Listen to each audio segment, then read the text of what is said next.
Hi everybody, it's Mike Newman. It's Monday morning finish. It's September 10, Sunday night football. The Bears! Woo, woo.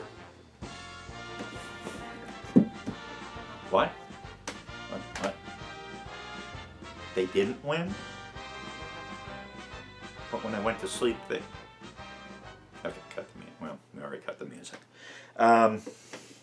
Yeah, but it's Monday morning finish line. It's also a day called Overreaction Monday here at ilxctf.com, where you get the emails and you get the people that have Twitter muscles telling you what it's like. And there's a lot of things to cover. We're really going to talk about first to the finish. What a great meet. Weather held off. Thank goodness. I went to sleep Friday night, and they said at about 10:30, 11 o'clock, there was an 80% chance of rain. So I'm like, okay, I have all my rain gear, all that other fun stuff, ready to go for this meet. And then, all of a sudden, I get up in the morning, I look, 25, 30% chance. I get down to Det, and I look at the radar storm tracker. Everything's going to the south. I'm like, woo-hoo-hoo! And it paid off. Hey, the course was wet, and kudos to Brian Dunphy, Peoria High School, and for this meet where they change. You know where you make the little S curve at the half-mile point and then go through more times. They kind of curved it a little bit. You really didn't lose any distance from that, but you stayed away from that corner, so that corner is going to be preserved a little bit more. Maybe we should have a commission to remeasure the course to find out exactly. It's 3 miles. Geez, or a little bit short of that. Big whoop. Oh my gosh. So I think the one theme of first to the finish on Saturday were the close finishes. I mean, every race except for 2A girls, Brooke Stromslin just motored in for the win. She won by 17:21, and Ava Perek, Latin School freshman, 17:37.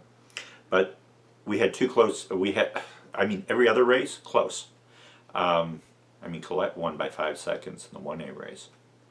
So here's the finish of the 3A boys race. Oh my gosh, what a great time here at 17. Agent Kavan shows his kick again.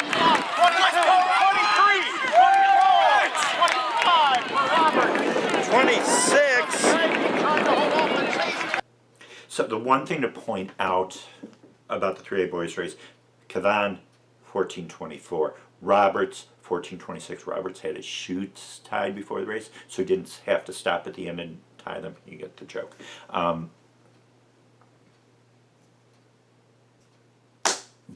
Tommy Brady made that race. He was the one that was pushing it. They went through 4:40 at the mile, about 9:30ish. At 2 mile, maybe a little bit, 9:33, something like that. And Brady was sick before the race. He wasn't feeling good when he woke up in the morning, but he goes out there and runs. So anybody who has like a little sniffle, I'm not gonna run today, I got a little sniffle. Look at Brady. Cojones. He went out there and he said at 2.5 miles. He didn't want to go on camera, and I understand that because he collapsed 10 meters to the finish. But man, Kavan 14:24. That's 2 invites in a row. 14:26 for Roberts. Brady was like back at 14:53. There was like a 20-second gap before the other runners came in. Jared Crease ran a great race from Lincoln Way Central. But Brady, what a good kid. And he was willing to talk to me. And I wouldn't make it a negative thing if he didn't want to talk to me or whatever. I understand how he's feeling. I've had bad races. And there's sometimes you just want to not talk. He'll be back. He runs, I think, at Minooka, then Palatine, and then back down in Peoria. And he'll torch some great times. He'll be ready. Team-wise, Fishers of Indiana. Hey, they had a 37-second split at 7. Give me a break. Good Indiana team. Not one of their. One of their top 3 or 4 teams. They continue to get better. Lyons Township second. I had. If you want to look at my rankings before I get the email from Mike Tanner saying that Colin Costello had graduated, I had them at like 10, 11, and then I moved them down to 16. And I'm not saying that to say it. I've got Twitter muscles. But Mike Danner at like a triangular meet during track season, JV meet, I'm standing there talking to him. He's like, you know, Mike, we're going to have a really, really good pack. And there they did. About a 38-second split on 5. Efert leading the way about 14:59. He was about 10th or 11th. And great race by LT. Glenbard West, they had 4. They really ran the same race that they did at Fenton. Same kind of pack, same kind of gap. Moody dropped back in the last mile. He needs to get closer to Kavan. Kavan's going to be one of the top 5 in the state. He's on a mission. So, you know, it's the second week of the season. Let's not overreact. Let's not totally overreact, but we know LT is a good team, and they're going to run a good pack. We will see them, but they'll be maybe back down in Peoria in 3 weeks running their top guys. We'll see. And it was ACT weekend. There were a lot of teams that were missing. Downers Grove North did not have 4 of their runners in there. Hinsdale Central didn't have some of their runners in there, and it just went on like that. So, yeah, I have no clue how I'm going to rank these teams this week. No clue. I know Wheaton Warrenville South is number 1. We'll get to them. A 3A girls race. Watch this finish. Fitzpatrick still together. It's Schlenker on the outside for the Batavia Bulldogs. She's a freshman. One more look back. And Schlenker, Katrina Schlenker. We're at 16:35. 34, 16:35, 36. Holy smoke. This is quite 40, 41, 16:42. Fitzpatrick at 44. Fitzpatrick. What a race. Somebody tweeted me and goes, you know, Katrina Schlenker was good in middle school. Duh. She runs 4:59 in the mile. Duh. Oh my gosh, Schlenker. She's a freshman. She's like when I talked to John Davis for the first time after he won state his sophomore year. I came away from it going, this kid isn't a sophomore. He's thinking like a junior senior guy with years of experience. And the same thing with Schlenker. She held back. She stayed close to Claronomos of Yorkville, had the lead at the mile, and she was right with her. Yorkville went out fast. Looking at some of the pictures and looking back at the video, Yorkville went out fast in that girls' race. But Schlenker moving away from Molly Fitzpatrick. Wow, what a race Molly had. 16:44, and then there was like a 20-second gap. You didn't think at the beginning of the coming to that meet with all the weather conditions and all the stuff, and I made a stupid tweet on Friday. It's about racing on Saturday. It's 90% of you are not going to run PRs. Well, that didn't happen. There were a lot of PRs out there. So Schlenker running 16:42, Fitzpatrick 16:44. There was just Claremont, I think was 3rd or 4th. 5th was Kahuna, Downers Grove South. She ran a smart race, stayed off the pack, moved in the 2nd mile. Team-wise, Naperville North is here again, real thing. Campbell Peterson stayed back in the pack. Alex was 4th in the race. Claremont was 3rd. They have a good pack. 6 runners in the first 21, and a meet like that, they just kept that pack together, and they looked good. Dan Iverson, the Naperville North coach, said afterwards, that's the best that we've ever run on this course. And yeah, they did. They really did. And then there's windows of opportunity. Naperville North's going to improve. Downers Grove South, ran the same pace that they did the week before. Kept that pack together. A little bit of gap between Cahoon and Widener, like there was the week before.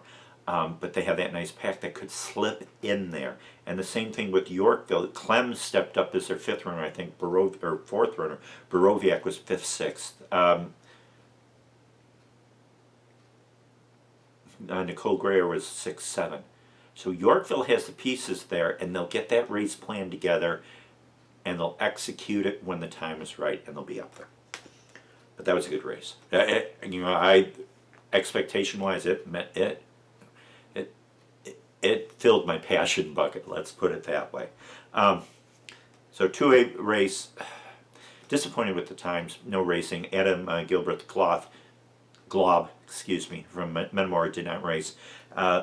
Little minor injury. If it was October State Series, he would have been running, but they held him out. Riley Wells, jeez. I ran like, I didn't have the kick that Riley Wells had, but I admire him because he has that confidence and he has that patience to go out and stayed with his teammates the first mile. He's 5:18 at the mile. He runs 15, 17, 15, 18, runs 10 minutes for the last 2 miles. I guess he was 65th to 70th at the mile. You go back, watch the videos, you can see how, I'm like, where's Riley? Where's Riley? Oh, there he is. At the 2 mile, he's about 15th. And he has the lead coming up, and he just didn't have any gas left. Charlie Smith ran a smart race at the end, passed Wells right before the line, gets second. Dixon looked good. So did Canelan. Boy, did I underestimate Canelan at the beginning of the year. 23rd, I ranked him preseason. They're a top 5 team in 2A.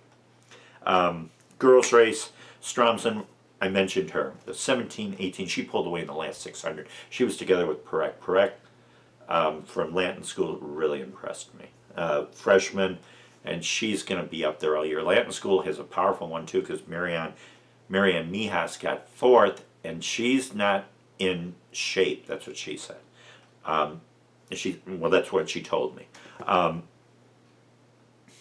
And team-wise, Belvedere North looked good. They had 3 up there. Now, I wrote in the preview that Vernon Hills needed to get their pack started before Belvedere North's 3rd runner, which is Sydney Elder.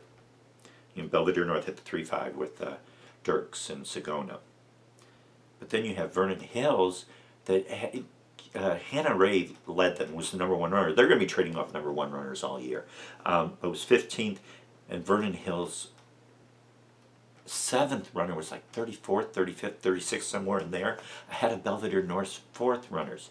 So Vernon Hills has been on that streak of 3rd places for years. They're closer to Belvedere North than you think. I mean, there was only an 18-point gap between the 2 teams. But man, they looked good. So, Waterloo had a flat tire. Didn't get there. I was surprised at the mile. Here goes Jenna Schwartz by me. So she got there. I bet her dad drove her there. I mean, she was 6th, 7th the entire way. And that was her first race of the season. I don't know if she's still sick or if she's still recovering from this, still reaction from it.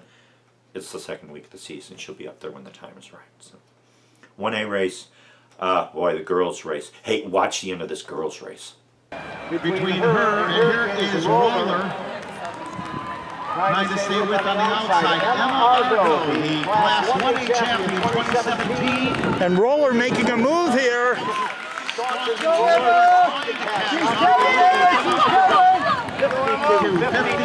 1754, 1755 for Roller. What a great time. So you have Emma Argo, Lydia Roller. I think they're going to be challenging each other during the year. We're going to see Roller this week at Peoria Notre Dame, Richard Spring. She's coming back. But 1 second separating them, 1754, 1755. And Eureka Girls, opening meet of the season, I had them ranked 4th. They're going to move up. They'll move up. They look good. And Rock Falls getting 3rd. Now I forgot who got 2nd. But just a Eureka looked good. Boys side, here again, I said in the previews, Stanford Olympia. If they had a good pack, they kept their pack together, they would win. They won. Colette winning in 15-15. El Paso second. Urbana University has a good pack. They were third. Okay, so first of the finish over. Going down to Richard Spring on Saturday, that should be good. Other meets. Lake Park. Caitlin Hart, 16:35 first race. Cruises to the win. Alice Abbott second. Glenbard West, 2 freshmen in the top 5 for them. Like I said, I haven't even looked at the rankings yet. It's Monday morning. I watched the Bears. I was working on other things. So we'll see. But Glenbard West looked pretty good. The split is big, but it's the first race of the season. They'll get that down. St. Charles East really looks good. When you have Bob Liking winning in 15:01, and then their next 2 runners are 14 seconds with them, and it's usually that course. Lake Park's course is usually 8 to 10 seconds slower than Detweiler. So you do the math, you mathematic geniuses on Twitter.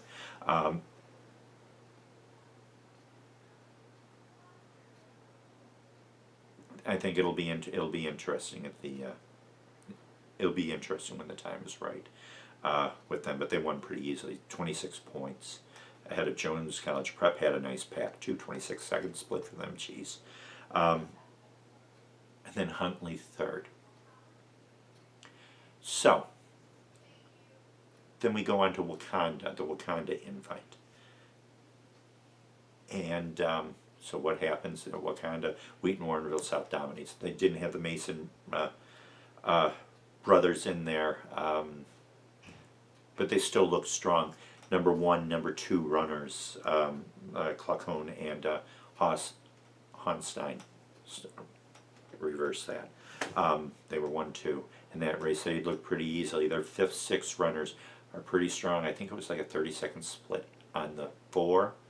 So put the 2 Mason brothers in there up front with the 2 juniors, and you see what they have. They're pretty good.